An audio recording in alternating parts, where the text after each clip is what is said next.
What it do, what it do. This is the Brothers on Books podcast, where we find great books that will give you real value and actionable steps and have fun in the process. Please reach out to us at brothersonbooks@gmail.com for any book recommendations, or if you'd like to be a guest host for a particular book you have in mind. A great review or rating on whichever platform you're listening to this would be greatly appreciated. If you can think of any friend, family member, or coworker that might like this episode, please pass it along. For the original episodes, the OGs, please visit brothersonbooks.com. And now we're on Instagram at brothersonbooks and on Twitter at B_O_B_podcast. And I am Jack Allwile, and with me, as always, is my brother, Aleks Allwile. Al, how are you doing today? I'm doing great, Jack. How are you? Pretty good. Fresh off the pickleball court, and unfortunately, I think I saw one of your running backs at a big night last night, so I unfortunately lost in our fantasy matchup.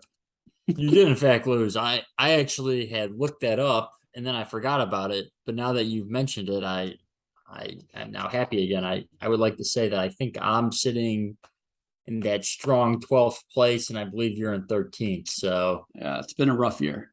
I believe we're at the bottom of the barrel. I haven't even checked yet, but I'm hoping that our mother is somehow in 14th place, but meaning that we're ahead of her. But I think that's unlikely.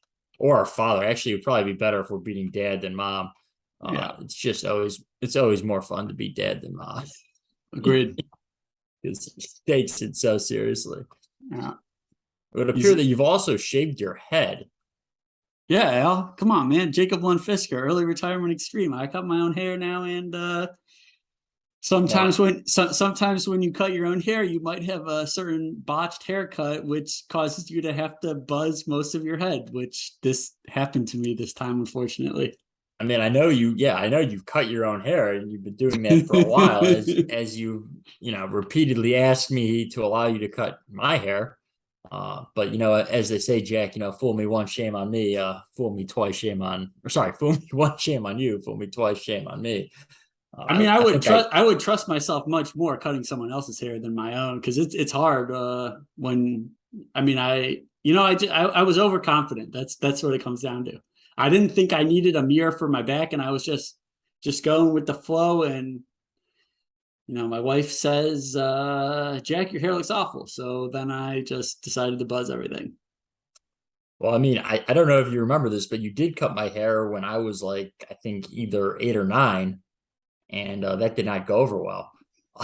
Yeah. So I don't know if I'm willing to let you do that again. But I'm coming for Thanksgiving, so I was just telling someone that I sort of want to cut my hair, so maybe we'll see. Cool. Very nice. I guess with that said, Jack, what book are we doing?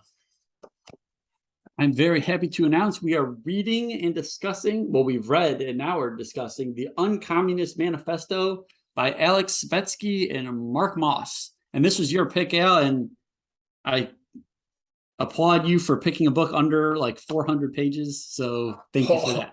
Under 400 pages? This was like 75 pages. I mean, I read this book in an afternoon. Right, but I'm just saying most of your books are, tend to be on the longer side. 400 pages, I think, is a bit of a stretch. 350, fine. 300. I try to keep it around 250 to 300. That is true. I mean, it's hard to get all your thoughts into 100 pages. I have to say they did a good job, though. They did a phenomenal job, I think. And I will say, I think they tried to make it actually like the Communist Manifesto, in the sense, like the Communist Manifesto was a small book. And I don't know, did you read that? So I've actually listened to it on YouTube. You can listen to it on YouTube, and it takes about an hour. So I remember reading it and not understanding a whole lot.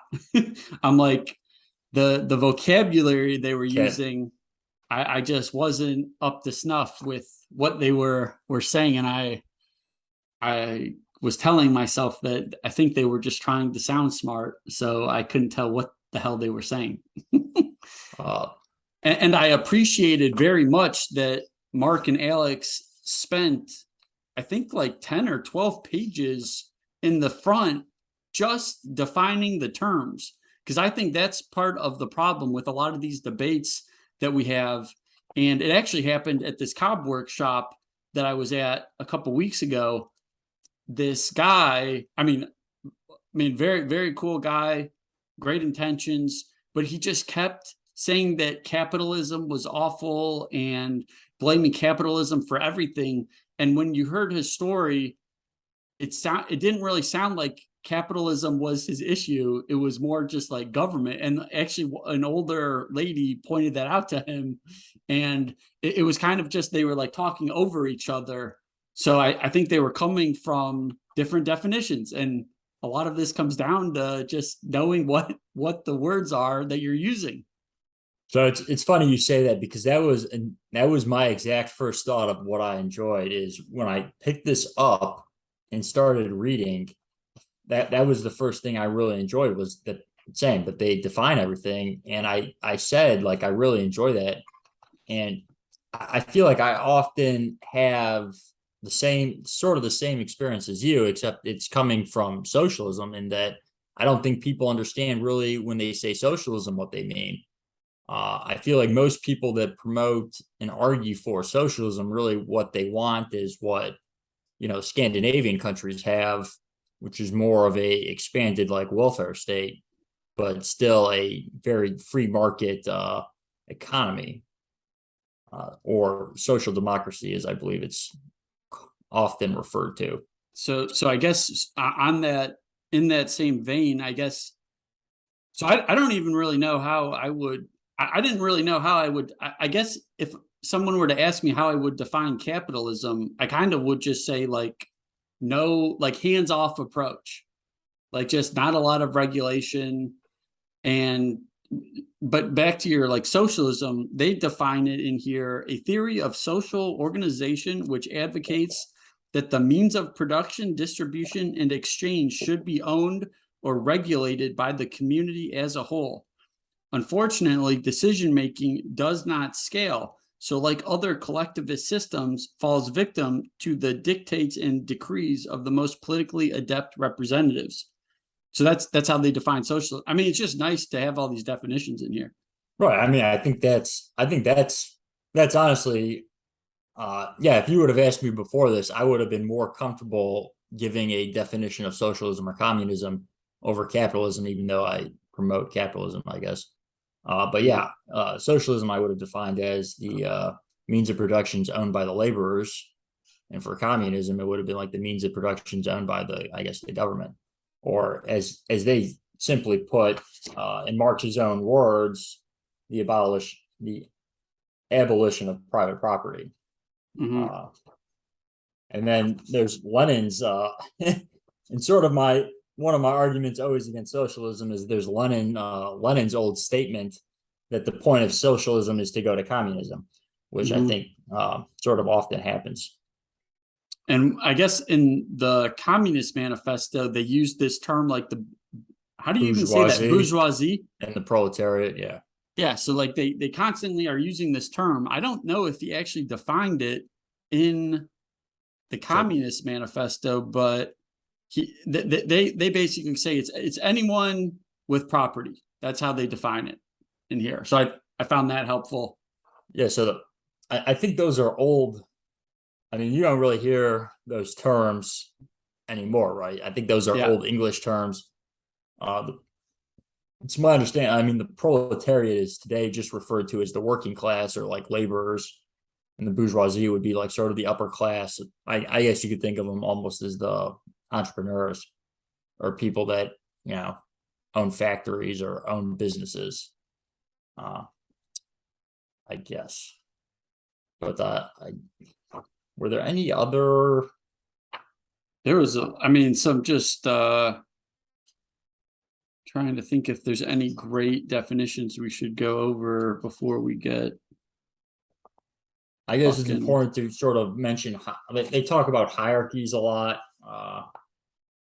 and just sort of why I guess they go into the hierarchies is, organizations tend to set up structures and different types of systems promote different types of hierarchies. Where was I going with that? So I guess in the actual Communist Manifesto, they promote they're looking at a hierarchy between the bourgeoisie being over the proletariat. And I guess Marx and Engels' whole point was that the proletariat should, sort of rise up and overthrow. I think they even say not only overthrow the bourgeoisie, but essentially like then subjugate the bourgeoisie. Am I getting that right? Or do you? I think that sounds right. But yeah, sort of like as you, and I'm actually halfway through listening to Atlas Shrugged, and it's kind of interesting. Obviously, that is a work of fiction, but I guess it is. It does do a good job of painting the picture of how in the society in that country, or in that the society in that scenario starts in a sort of what would be a free market society, and you have these, I guess you could say, these titans of industry, which I believe Atlas Shrugged was written in I think the 50s, which most of the figures were clearly sort of I would say modeled after, I guess, the historic like titans of industry of America, and how she then switches it from a somewhat of a open free market system to more of a what's going towards a communist or socialist system where all the means of production is being stolen, and how how the dominant trait, or the dominant success gene, goes from being sort of a competent producing citizen to being someone that is just good at politics. She does a very good job. I like I said, I have not finished the book. I'm only about halfway through, but in the first half, which is still a massive amount, she does a good job of sort of outlining that. I still have not read that, unfortunately, but I always hear good things. So I tried. It's like impossible. I couldn't read it. Listening to it is fine though. But Okay. the type print is just too small, and like I guess you could say I could get bigger printed book, but it was too hard for me to read. Yeah. But I So I guess guess to combat that like two class system that Marx constantly brings up, um, Moss and Svetski talk about striving for more dynamic inequality where people are able to move up and down freely. I guess let's talk about that a little bit. yeah. So I guess the book opens up with static versus dynamic classes, and I think this is a very important point, that one of the, at least when I listen to a lot of debates at work now, and one of always the criticism of capitalism is that it creates vast inequality in wealth. I guess what people, I feel, don't seem to realize that every other system also has incredible inequalities. Like, if go think about some, I guess just to start with, like communist Russia, like Stalin, obviously, in Stalin's inner circle, was very much not equal to the people under them. So these societies, that the people that complain about the inequalities of capitalism that they criticize, I feel like they never sort of, I guess, for lack of a better word, look in the mirror, don't even really recognize the vast inequalities in their own country. I mean, I think modern day Venezuela right now would be a good example of, I guess the modern day citizen is struggling to eat. And what's the guy's name? Maduro? What's the dictator's name now? I don't know. I think he's probably, or maybe I'm getting the name wrong, but whoever was in charge of Venezuela, I think they were doing okay. where everyone else was struggling to eat. And I think it's important to point that they talk about capitalism as more of like a spectrum, because like every or most countries have some form of capitalism, but it's just like how much is prevalent in the society. Yeah. Because like the US, like I mean, based on these definitions, I mean, we're not we might be more than a lot of countries, but we still have a lot of regulation, like and like the existence of central planning, for example.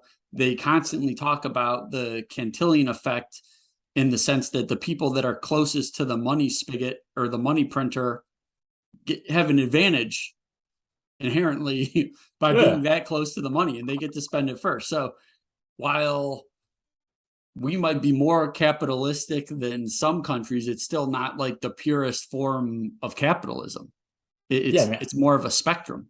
I think if you go look at those like business freedom like diagrams, I don't know exactly what they're called, but oftentimes those Scandinavian countries that all the socialists point to as wanting to be have much more freer economies than what we do. Sort of back to your earlier point, they list out on I guess page 26 of the book, the hierarchy of modern cronyism, which I think a lot of people would say we as Americans exist in, with Mhm. politicians at the top, followed by bankers, sort of proving your point that the people, closest to the money are the people that are at the highest of the hierarchy. And that by almost definition, the politicians being in Washington, printing the money, and then most of that printed money goes towards the bankers. Yeah, the bankers become like a middleman for all these transactions. And I actually didn't know this prior. Did you know that Aleks Svetski is a Bitcoin guy, the one author? No.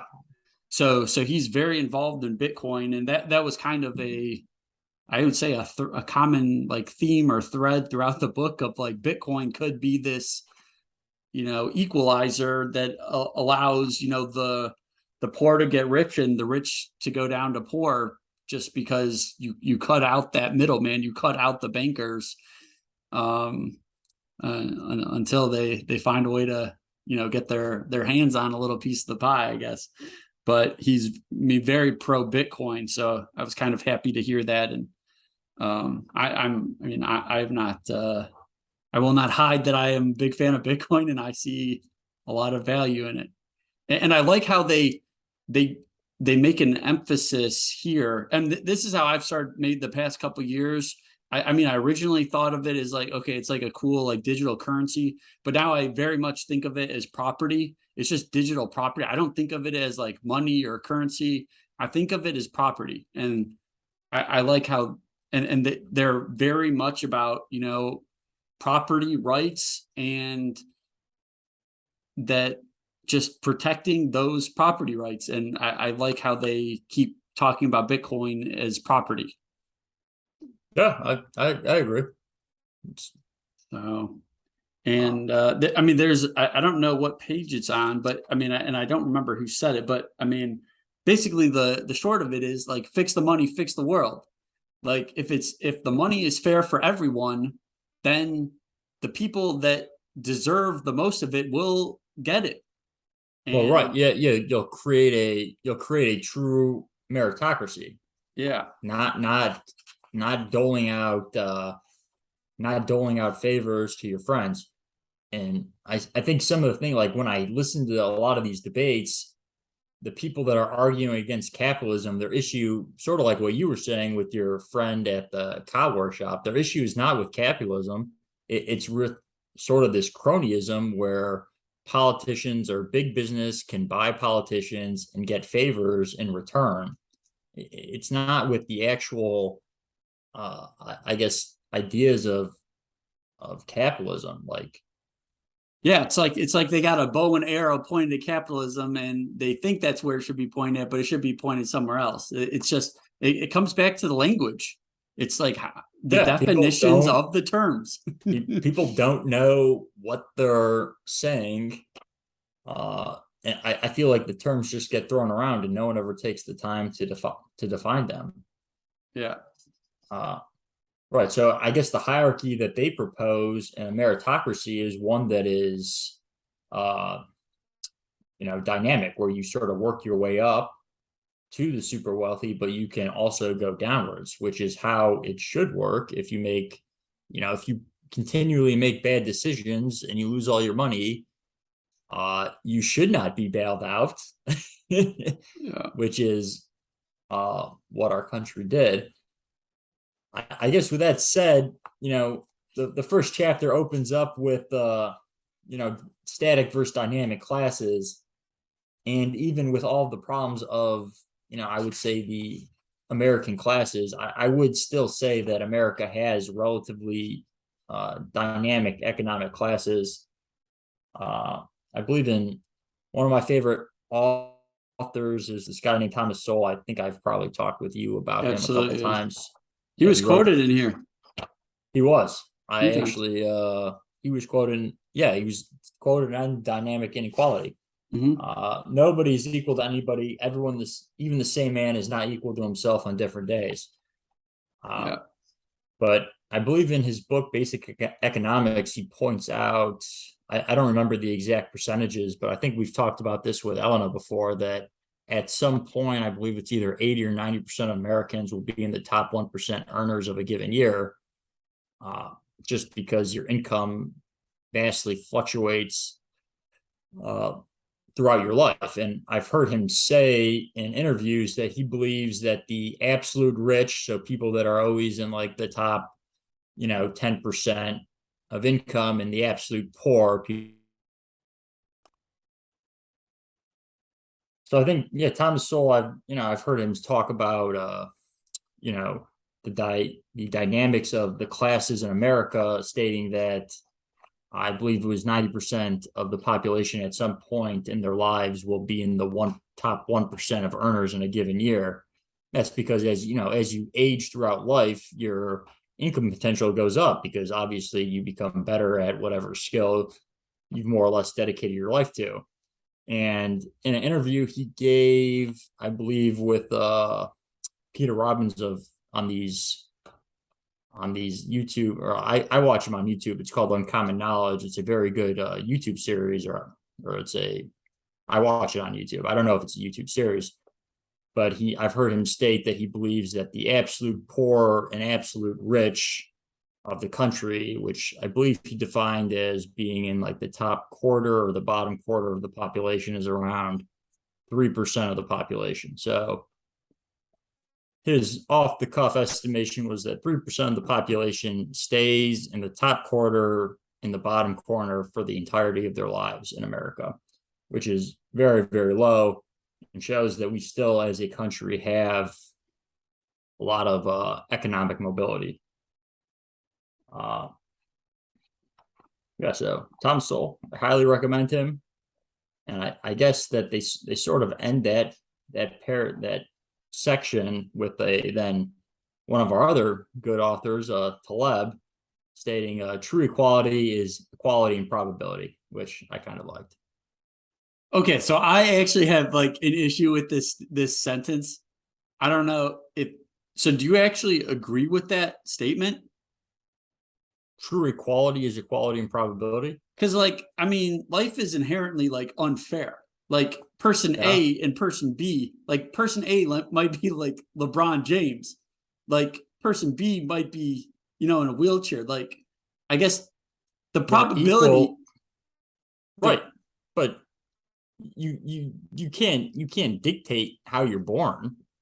I know, but that's what that sentence is kind of saying. I think I don't really like that statement, honestly. I mean, I get what he's trying to say. I think, but I Well, mean, it's to say like everyone has like the same opportunities.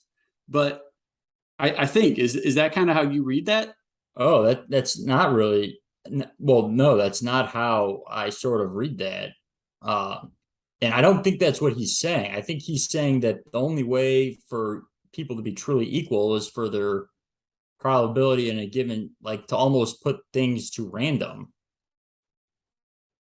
Okay, interesting.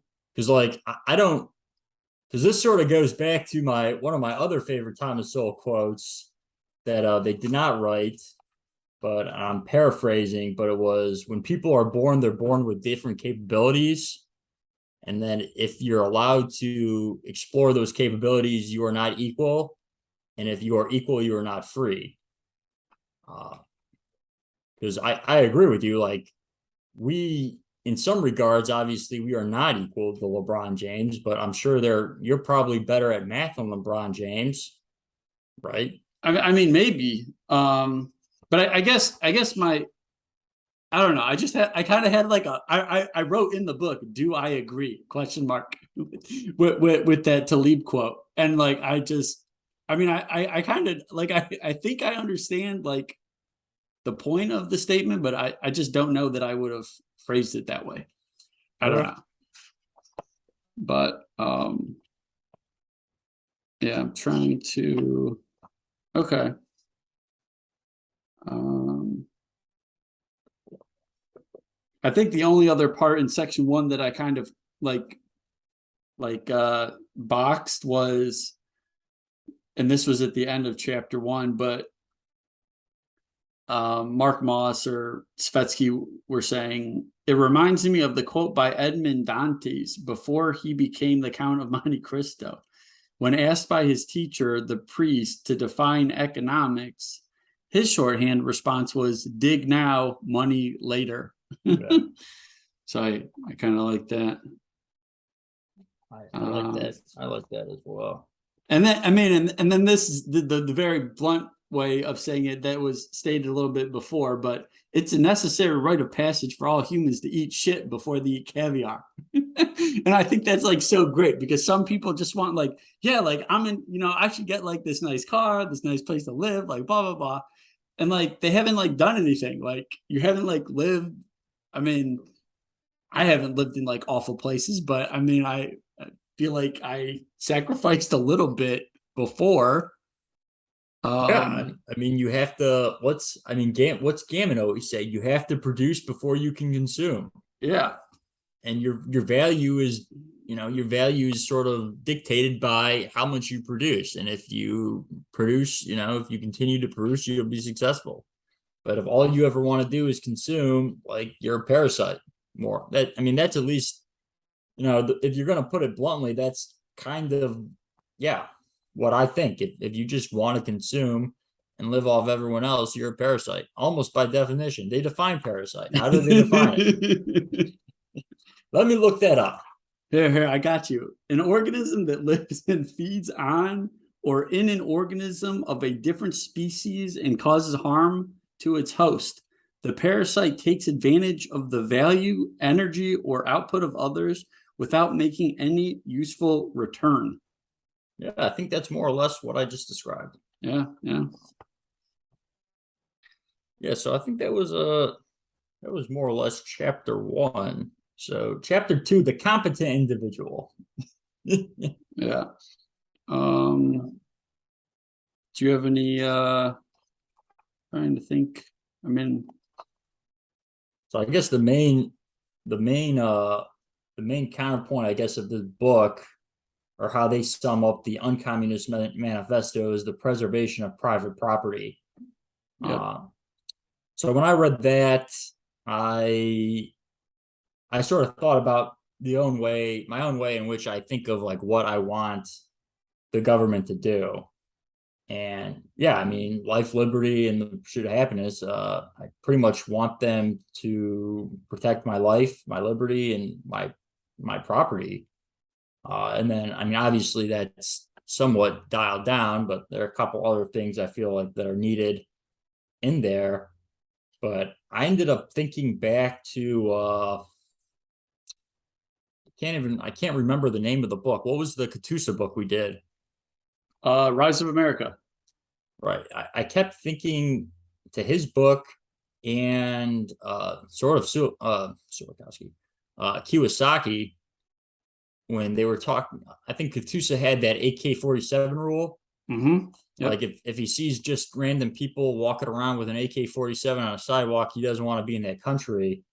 And I I thought like about Kiyosaki talking about how he went into China, started that gold mine, and then the country just stole his gold mine.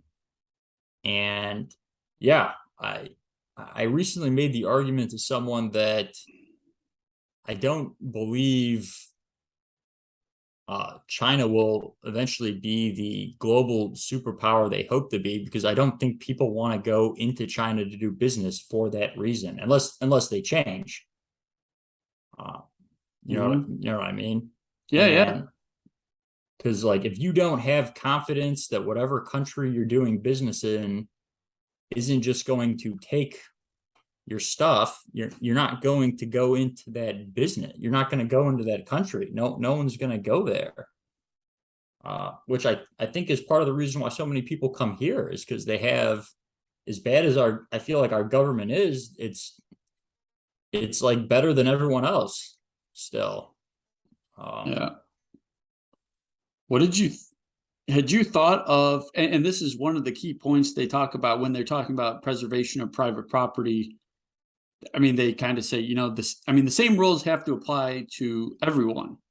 And the first statement they made was that our thoughts and our mind are the primary form of private property. And I guess I never really thought of my thoughts as property, but that was kind of an interesting statement, I thought. That was an interesting statement. I believe they end up talking. I thought that was interesting, and then I think at some point they start talking about 1984 and doublespeak.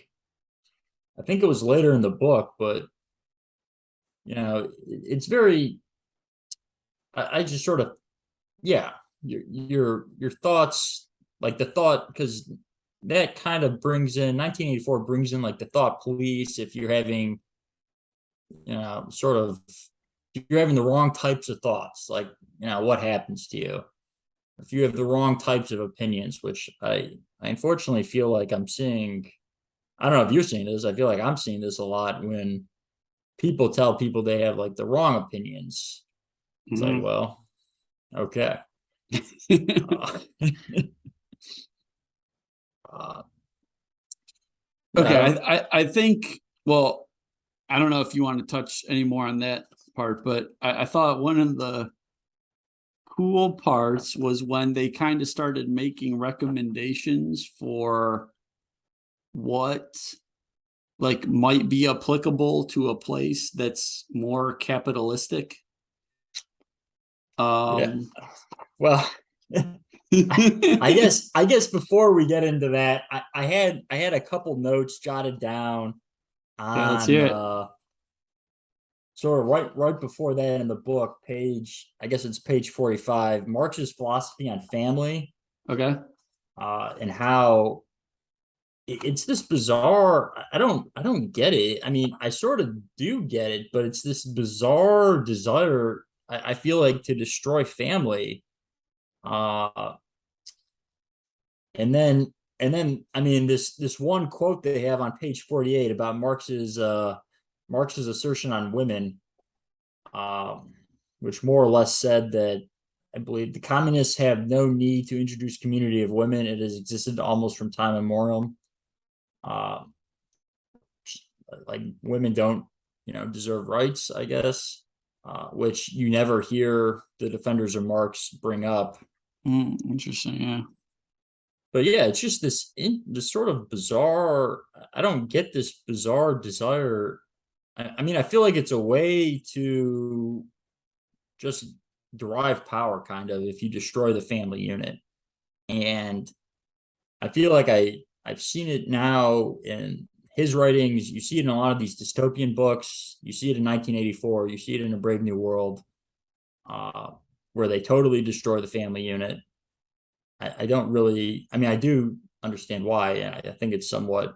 I think the family unit's good. I guess that's what I'm saying. I mean, And they talk a lot about in the book how it's easier to bring people down or take people down versus raise people up. people up. Yeah. So I think that kind of gets at the source of it's just easier. It's easier to destroy than to create. Yes. Yeah. Um, I mean, uh, I will say as like I guess as the community or like your family, like I could see, I mean, like as a family unit, you are like communistic. Would you say that? But like you're doing things out of um I mean you're not really looking to be paid or Right. and you're and like your kids, like you're making decisions for them. And I guess from a capitalistic perspective, if they're not allowed to absolutely dictate what they're doing, I guess that by definition is not really capitalistic. I mean, I think it's I guess what I would say is I feel like they want you to put your faith in them. Like they want you to be dependent on them instead of like as a child in being dependent on your parents. Mm-hmm. But like if you don't have that support, like you look elsewhere and you get a dependency on someone or something else. Uh, but at the end of the day, I feel like they don't care about you. Mm-hmm. I guess all my point was that I think it is kind of rational as the number of people gets bigger, you want more capitalism, you want more freedom, you don't want to be worrying about what other people are doing. You want to be free basically. But Yeah, as absolutely. but as your community gets smaller and smaller, like it's more of a Right. yeah, it's more like communistic. Like your family unit is more communistic, I guess. I mean, if we go back to their definition of socialism, that's why, that's why they say it doesn't scale, is because you can't worry. I feel like you can't worry about that many people. That's why centralized issues don't work. That's why centralization does not work on large scale countries, because you can't possibly know everything. There you go. That's why we should get rid of countries too, I guess. Right? I guess. Well, I, I did pick this book, and I have to say when I was reading this section, I was like, oh my God, we're gonna have a long debate about this again for probably I don't remember. So the assertion that I don't know, Jack, I guess you just want to state your opinion. I mean, no, I'm not, I don't need to, I brought up during the economics in one lesson that if you were to take this to the next step, one would think that you should have the freedom of movement to take your labor to wherever it best suits you. And the current system where it's very cumbersome to move countries, and if you are made to be a pastry chef in France and you're sitting in, middle of Idaho and can't get, movement to France, I mean, you're kind of just SOL. Or if you're a great soccer player, but you can't go to Europe until you're 18, I mean, I don't know. Speaking of personal experience there, Jack. No, just, I mean, my wife is a great example. Like, I mean, a great worker, wants to, comes to America and they make her wait like a year before she can do any work. What is that? So on a very principled basis, I don't disagree with you. I don't understand how that would work. Like, so are you saying you would have then one central government that would just rule over the world? Well, you're asking me what I think they should do, or Yeah. I kind of feel like, and they kind of talk about like these city states evolving, and I guess that's what it would evolve to, where like you're really just you basically volunteer to participate in your small community, and if you guys want to do something together, you can. Otherwise, free range on everything, basically free movement, freedom But of like, movement. but you don't think that I guess like you don't think that you would then run into the same problems, like those city states wouldn't want to know who's in their city state, and they would keep people out. I mean, if that community wanted to keep people out, go. I mean, I guess go ahead. Because I guess go on. Go ahead. Go ahead. No, because I would say I more or less think America has the right. If they would actually abide by how the country was supposed to be set up, I would say we more or less have the right mode, which is to have a very weak, sort of weak federal government that, kind of binds all of these states together. And then you have different laws in the states where people can freely move between states based on what types of laws they want to live in. So the reason why I'm usually against a stronger federal government is because I don't think people want, no one, what I want in a governance body is probably different. Well, I would guess it's somewhat probably similar to you, but it's probably different to a lot of people. And I should have the freedom to move among states that have different, laws, which is why I think it's more important to have, differences in states. And I think you're seeing that migration, I think, very heavily right now, from where people are going to certain states, people are leaving to certain states, people are going to. Yeah, I mean, I think it's cool that we have freedom of movement in America, and that how different all the states are. I mean, I think it's cool. Just wish it were a little more like that, I guess, around the world. So I guess the problem with around the world is like, so I guess the way I would envision that is that, I mean, we as America do have a culture, and I guess, you would probably argue that these city states have their own cultures. But like, I guess just from a tyranny standpoint, if you have one overarching government, like what is to stop, a total, if you have enough, if you have that government then becomes totally authoritarian, like what is to stop them from being, how do you then overturn a global authoritarian government? I guess, but I guess, why is there one government? I guess that's what they're saying in this book, is that there would not be one government.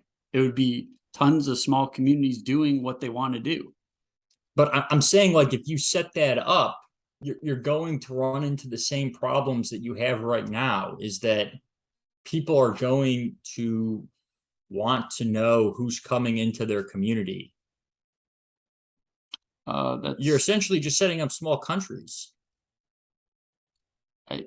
I suppose that's I mean, I suppose, yeah. But you would think, but I guess my point is everything would be voluntary. There's no just like, you're American or you're French, and you just get taxed that way. It's all, and I guess, I mean, yeah, now, I mean, I guess as a community you would set, I don't know how you enforce like contract. I guess that's the part that I still like kind of want, like that's the part that would concern me. Like, how do you dispute, or yeah, like how do you dispute if like you agree to do a service for, Greg over here, and then Greg doesn't pay you? Who do you go to get your money? Who do you like? I guess that's why we have courts and whatnot. But I guess how would that structure itself in those smaller regimes? But yeah, I think. I mean, yeah, from a principle standpoint, I agree with you. I think people should be free to move, but I think your statement in when we were doing economics in one lesson is like, why have countries? What? I still think countries are important.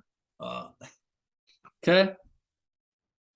And I think the way America is set up is good, and I feel like there's a movement towards a much stronger, federal government, which I think is wrong for the reasons I laid out in my initial sort of tirade when we started talking about this. Yeah, I mean, I like America too. I think the part that really bugs me is, I guess, moving in and out, and the central banking. The central banking, I yeah, I have trouble wrapping my mind around, because that's basically setting the value of your Money. currency, Yeah, I which disagree. is like, price fixing, which is, and then people call, Bad. some people call that capitalism. Like, yeah, we have central bankers instead of central planners, but like, is it really different? Like, it's like the same stuff. Well, I think the people that call it capitalism I don't think they understand They, what central banks are or okay. I don't think they understand what central banks do. I think the vast majority of the population does not really understand the importance of interest rates, uh, or like what that's saying, I guess. I mean, I don't feel like I do either. It's not like I'm some genius.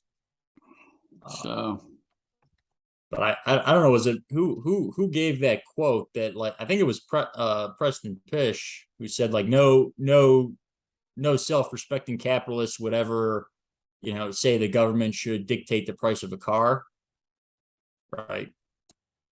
But then why would they allow them to dictate the price of money? mhm. Was that the quote? It sounds like something Preston would say. Yeah, which I think is a valid point. Um, so I guess, well, they on top of the abolition of countries, they laid out, I think, nine other points to get to a higher degree of, I guess, freedom or return to local power. Do any of these stick out to you? I mean, he talks about the abolition of the central banks, which use fiat money and credit expansion to enrich themselves at the expense of the population who uses it. I mean, they talk a lot about moral hazard in this book, where the people taking the risks get to socialize the losses with everyone, but they get to keep the profit Profits. when things go great. Absolute preservation of private property rights for everyone all the time. Okay, I agree with that. What did you think? Abolition of all taxation and its replacement with voluntary fee for service. I Okay, mean, actually, what do you think of that? I'm interested to get your okay. thoughts. So an interesting thought came to my mind um, when I read some of these, and I don't know if you remember during COVID, a lot of the professional soccer teams were asking players to take pay cuts. And Okay. on Arsenal, they asked everyone to take a pay cut, and the one person, and I hope I'm getting this right, but the one person that said they weren't going to take a pay cut was Mesut Ozil, and his reasoning, and this is basically like when you're taking a pay cut, it's kind of like you're just getting taxed, right? Yeah. And his reasoning was, I do a ton of great charity. We have a contract, and for me to take a pay cut, for you to just go spend it on new players that are coming in on a transfer fee is like ridiculous. And I trust, and he wanted to make sure he understood where the money was going before he would take a pay cut, and they couldn't really tell him how the money was going to be used. So he refused to do it. And honestly, I like that he didn't do it. Like, he had a contract, and he does a ton of charity work. And I remember after this story still sticks out in my mind, but like after the Brazil World Cup, I think he paid for like a dozen Brazilian surgeries for like these kids. So Yeah, like I think I like the idea of just I think good people will still do good things if they have the money. Like there will be voluntary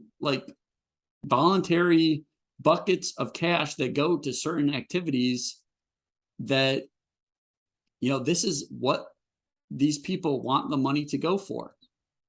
so Um, I agree with you. But I think in the way I think of it is, I think I would be much more willing to do. I would be much more willing to pay higher local taxes, but I think I more or less just view the federal income taxes I pay as a waste. Like, I feel like they go to nothing. But your local taxes, I feel like they go to stuff that benefit you.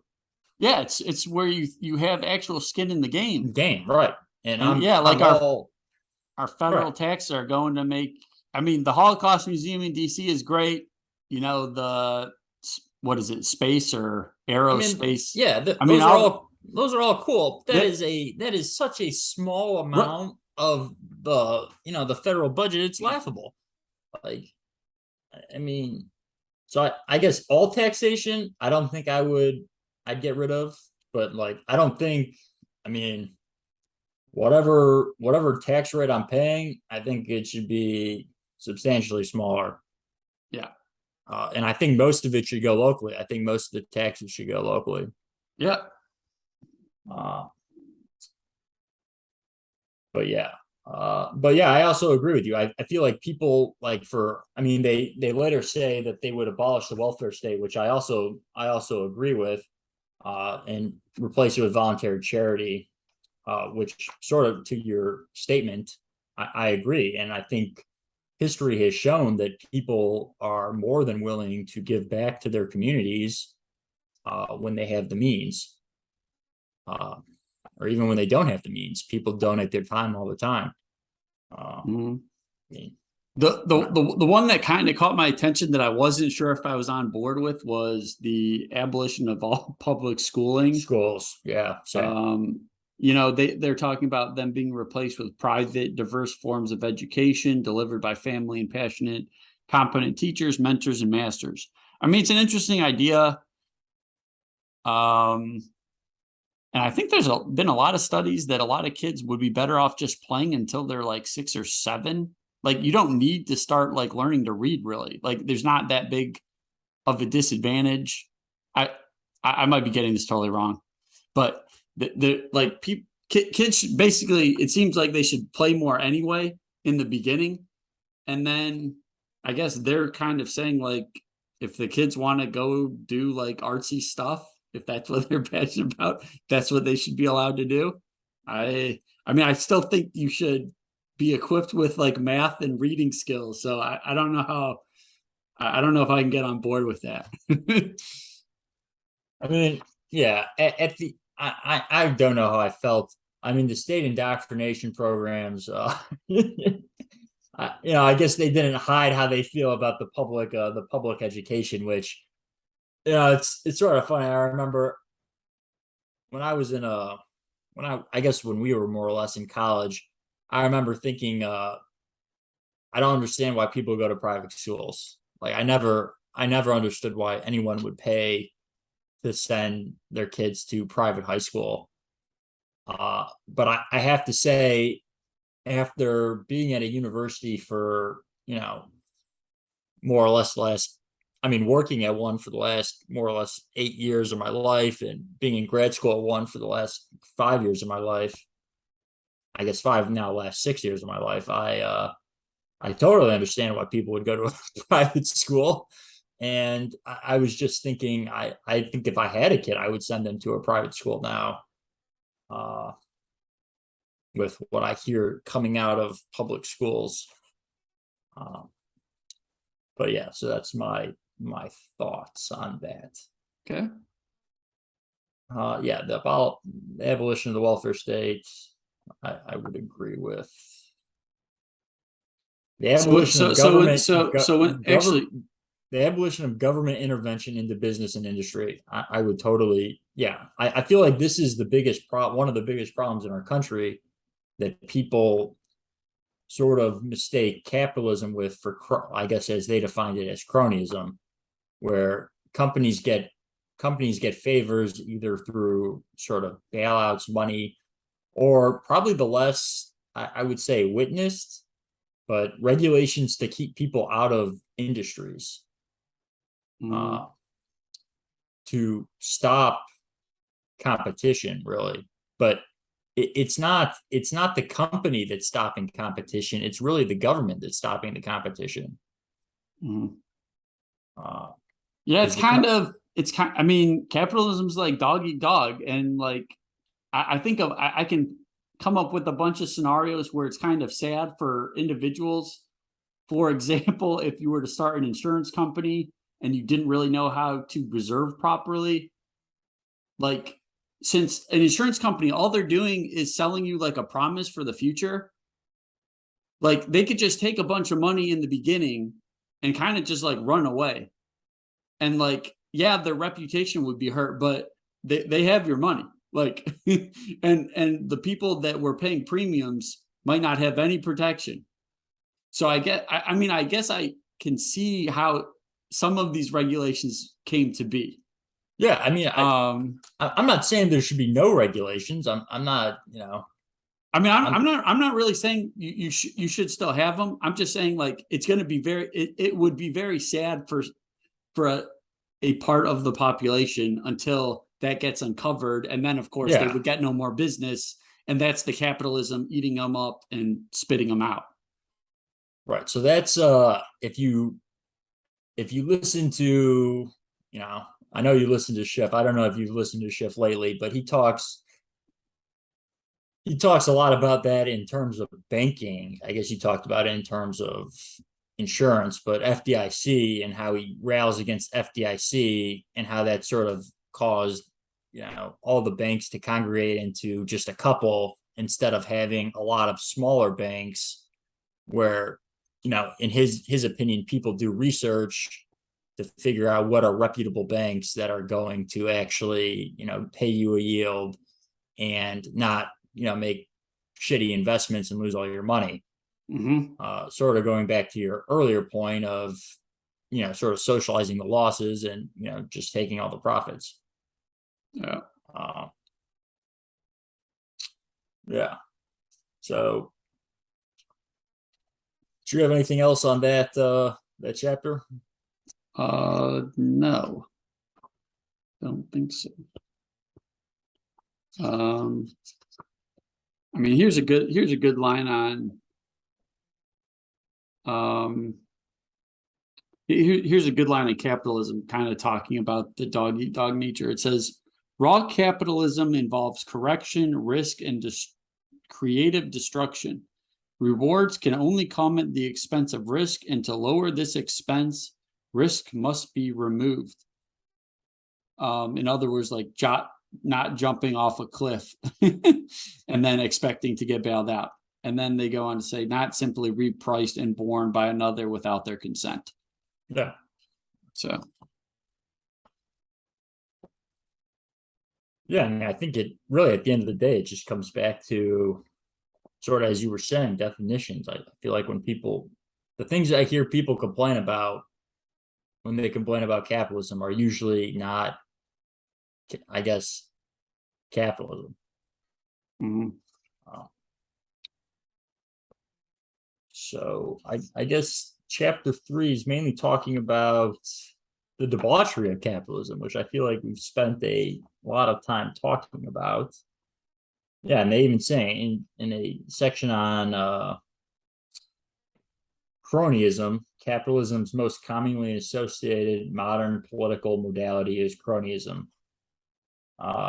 If you ask most people today to define capitalism, they will likely list out the attributes of a cronyist political apparatus. Cronyism occurs when private entities use the public apparatus to change the world and give themselves special rights or privileges. In other words, politicians and governments are incentivized to give particular businesses and industries an unfair advantage because as the representatives of the people, they have the monopoly right to do so. Yeah. Which I think is bad. Yeah. I actually asked I asked the wife on some of her thoughts on this, and when she was talking through what capitalism is, what she basically talked about was cronyism. Okay. So it just goes to show you that it really is all about these definitions. Right. So monopolies is an interesting one. Monopolies is also one of the most common criticisms I hear. So I guess let me just ask you this question. Can you think of any, well, for one, I guess, what would you say is the harm of a monopoly? And can you think of any monopolies? And like, when you think of a monopoly, what are you worried about them doing? I would say you're worried about them taking advantage of the people in some way. I would say decades ago, a lot of people would say Walmart was like, I don't know if they would call it monopoly, but it seemed like a superpower. Like, how could anyone ever surpass Walmart? And So, now, but yeah, but go ahead. what? I guess let me ask you this question: what is the evil to the individual? Like when people think of monopoly, what are they worried about happening? They're worried about the company taking advantage of them. So, in what way though? Uh, I would say monetarily. Right. So, I guess usually they're worried that a monopoly will come to power, right? And then more or less they'll just price gouge you. Yeah, think like you walk up a mountain, and there's one cafe where you absolutely need a drink to make the trip back down, and they don't have any competition. They're gonna get their money out of you. So, this is sort of the interesting thing. So, like, would you say Walmart? I guess well, for one, do you think Walmart price gouges people? Uh, well, no. No, okay, me neither. I mean, because if if they started to price gouge people, what do you think would happen? If people could compete, someone would come in and undercut them. Right. So, I guess the so an interesting sort of talk I heard was someone was saying that true monopolies can only exist with help of the state. So the government has an absolute monopoly on the use of force in the country, and any other monopoly uh, can only really exist because of the state, really in keeping out competition. Mm-hmm. Uh, so if you can think through, I don't know if you would know this, but can you think of any companies that have actually been? I believe it's the Sherman antitrust, or I don't, whatever I think I don't know, whatever the law was that broke up that they used to break up companies. So, what companies can you think of that were broken up in history? Mm, can't really think of any off. I don't know enough to. So the one that really comes to my mind is Standard Oil, I believe in the 30s, which was Rockefeller's oil company. Okay. So that was considered a monopoly, right? Okay. So the funniest thing is that the consumer is worried about the price of oil. If Standard Oil is a monopoly, you would think that the price of oil that they're selling would then skyrocket because they're gouging the consumer, right? But what you saw was actually the exact opposite happened. The price of oil went down. Standard Oil caused the standard of living of essentially all the consumers to go up because they provided them with light, heating, cooking. And the people that wanted Standard Oil broken up were not the individual citizens, but were the people trying to compete with Standard Oil because for they couldn't compete with them because Standard Oil was too good. They were Okay. able to provide the product at too low of a cost. So, I mean, people would say like Google is a monopoly. I'd say Amazon. I mean, you could say like OPEC.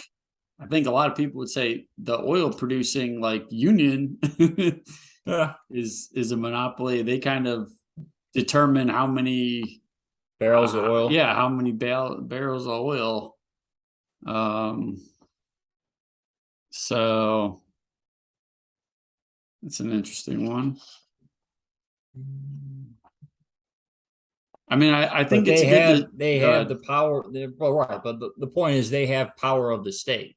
Like Right, right, they do. a general company can only get a true monopoly if they have protection from the state. Like some of these, I think people, there was that insulin case. I should have looked this up. There was that company that bought some insulin producer, bought the patent to the insulin producer, and then started raising the prices on insulin or some, maybe it wasn't insulin, or some drug. Uh, and then like forced, because then, if you have a patent, you have to buy the drug from them. But they sort of have state protection as well. They were not the sort of switching gears. They were not particularly flattering of a democracy. If you read their little section on democracy. And I guess I'll just read this quote from the book. Democracy is the most dangerous when combined with any version of cronyism, as the unproductive majority will always wish to vote themselves more benefits paid for by the productive minority, hence modernity. That's bottom of page 65. Yep. I sort of, whenever I hear of democracy, I always think back to, I think it's Winston Churchill's quote that democracy is a terrible form of government, except when compared to all other forms. Mm-hmm. Just sort of interesting.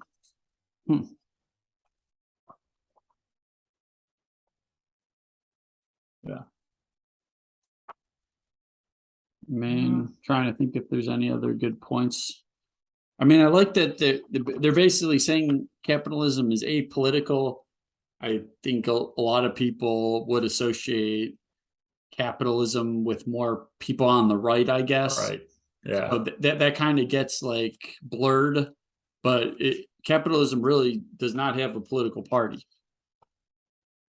Yeah, I mean, I think what they're saying is the people on today's right view towards would, at least regardless of what they actually privately think, they at least publicly say they want a more free, smaller government, less regulated economy, where people on the left are desire a larger, more involved government in their lives. Yeah, and then I guess the only other part from this section that I would note is so I think in a lot of schools they kind of teach this Keynesian economics where you're using all these lines and graphs and saying like the government should tax this much, so the pollution goes down by this much, and there's all these like charts, and just it's a lot of theoretical stuff. And they do talk about in this book the idea of Austrian economics. And here, I'll just read a section. Austrian economics does not seek to model, predict, or organize an economy, but rather to understand axiomatic a priori truths and then infer how the most complex of systems, the economy of human beings, may respond to certain stimuli. It is interested in studying praxeology, better known as human action, the marginal and subjective theories of value, human behavior, and incentives. And I think that's kind of more of like a first principles kind of look at economics, like just thinking, that there's a lot of diversity in the thoughts of people interacting with each other. I actually have no idea what this praxeology word means, but I think they define it. I mean, they say better known as human action, but I never heard that word, so I don't know. Who knows? They give I know they defined. Did they give a longer definition? I mean, I think one of my problems with a lot of those economics classes in college is that a lot of the models, it's like one of the first assumptions is everyone is acting rationally, but like no one acts rationally. And it might not be that necessarily. It's that like your rational like decision is different than my rational decision. Like everyone might have a reason for doing something that they do, and like you can't envision why they're doing it. Yeah, so that's true. Like that's a problem in like these models. So yeah. I actually I will confess I mean I tend to like a lot of the people that mention Austrian economics, but I have not really read a lot on it. But it seems to be just a little more like first principles thinking, just thinking about different people's incentives, not as many models. Yeah, I mean, I guess as far as economists go, I almost exclusively, I mean, this is not necessarily great. I mean, I listen to Peter Schiff give a lot of debates, So I listened to him debate people of, I guess, other philosophies. I mean, Thomas Sowell, Milton Friedman, I listened to a lot. They both are of the Austrian school, but the people that he mentions, Karl Menger, von Mises, Hayek, and Rothbard, I've never read any of their works. Yeah, and it says they're the founding fathers of the Austrian school.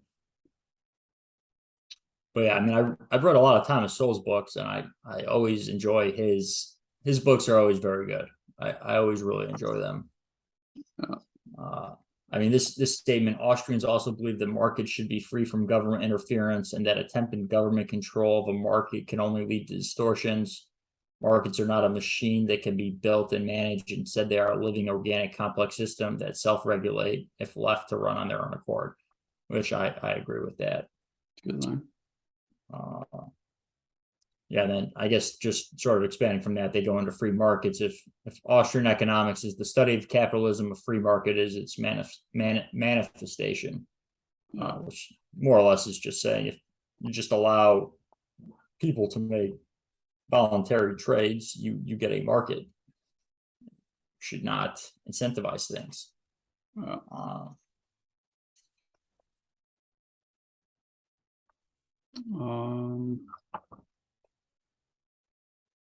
Did you understand this matrix? On 73. Yeah. So I didn't know. Okay, so this is basically like going along the columns. We got capitalism, cronyism, conservatism, colonialism, communism, and fascism, and then it's got characteristics going down the rows, and it's saying, each, I guess, form of system, they got like Y, I'm guessing, for yes, N for no. I'm guessing P stands for partial, but I did. What's S? I didn't see a key. That's why I was getting annoyed. I agree. I didn't see a key. I had the same thought. Where's there an S? Oh yeah. Yeah, S. I didn't know. You said, okay, P is partial. That makes sense. I didn't know what P and S were. No, well, I actually was guessing because I only remember seeing the P's. I didn't spend too much. Yeah, because I didn't see the key, so I didn't spend too much time thinking and looking at it. So I thought P was maybe probable, possible, possible, maybe. But yeah, what's S? I couldn't. I spent a while thinking. I'm like, what's S? Yeah, there's only one S, right? Yeah, it's in conservatism with free markets. Yeah, that's a good question. We should hit up Mark Moss and Svetski and see what they say. Everybody, so they don't define fascism in the. Am I missing it? I mean, I will say a lot of times I use some of the more, I guess, what I view as authoritarian governments somewhat interchangeable, like fascist or communist or authoritarian. I use that somewhat interchangeable. Like some people will say like Stalinist or Leninist, and it's like, really, what's the difference between a Stalinist and a Leninist? I've never cared. I mean, to be fair, I've never cared to look that up. I would guess it's more or less the same, but maybe I'm very ignorant in that mode. So do you have any closing thoughts? I enjoyed the book a lot. It was, as you previously said, it was a very easy read. I did it more or less in an afternoon, or I think I read it in Florida when it was warmer and weather was a little better than what I'm getting right now. What about a favorite quote or thought? My favorite quote. Hold up. Let me see if I mean, the soul quote I had in the beginning, I enjoyed. I think they end with an Ayn Rand quote, which I really, let me see if I can find it. And I think they're in that chapter with the end. A free market is a corollary of a free mind. That was pretty good. I thought there was a better one. Did you have a favorite quote?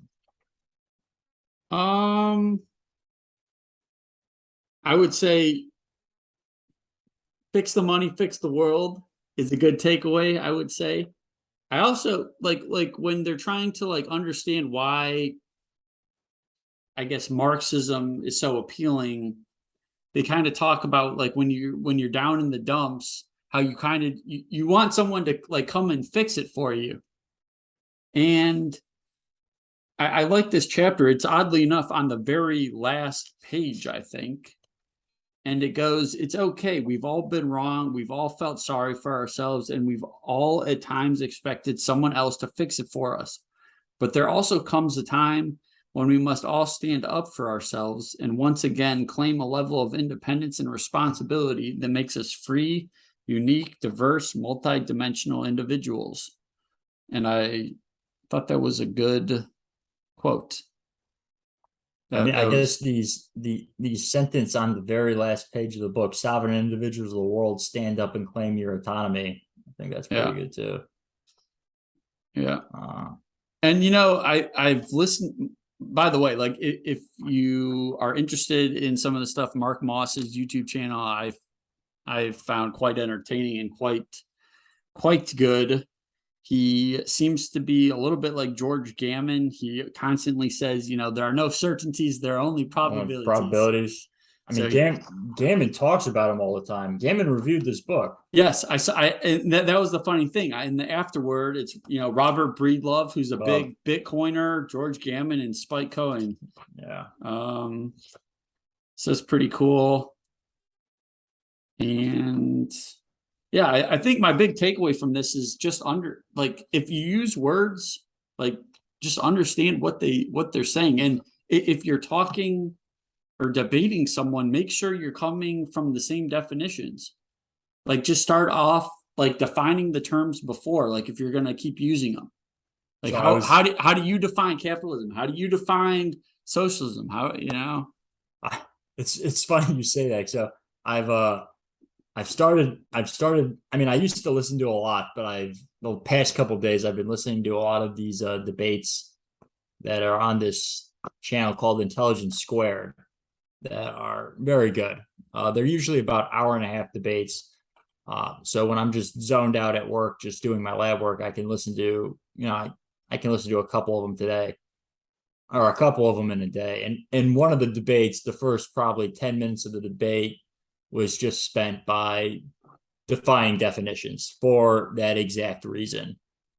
Because so often you're right, people will switch the meaning of words, and they kind of go into the importance of that when they talk about, I don't remember what chapter, they talk about 1984 and they talk about doublespeak, how war means peace. And because in the book it's like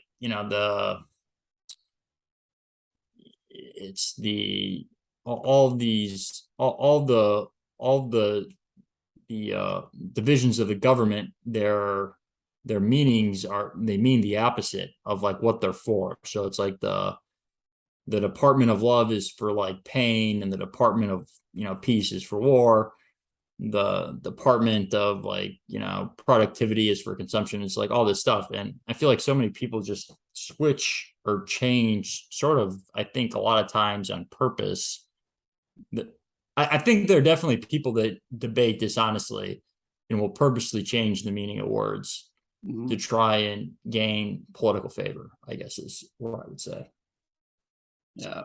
Speaking of changing definitions, did you hear some people, I'm pretty sure every definition or the textbook definition of recession, I thought was two quarters of negative GDP growth. And now we're debating whether we're in a recession. Right. Yeah. It's pathetic.